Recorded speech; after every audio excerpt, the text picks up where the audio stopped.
pemindahan surat suara dari gudang penyimpanan ke gudang pengolahan. Dan hari ini juga ada pembekalan terkait tata cara pelipatan dan sortir surat suara. Jadi yang pasti hari ini tenaga sortir lipat itu mensortir terlebih dahulu, baru kemudian melipat surat suara. Berapa Pak yang di surat suara yang ada di Blora ini? Untuk yang DPR RI ini ada 719.850.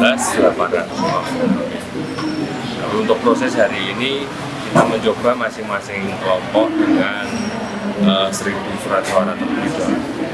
Ada berapa kelompok Pak yang? Ada 33 kelompok, jadi ada sekitar 160 orang yang dipekerjakan hari ini.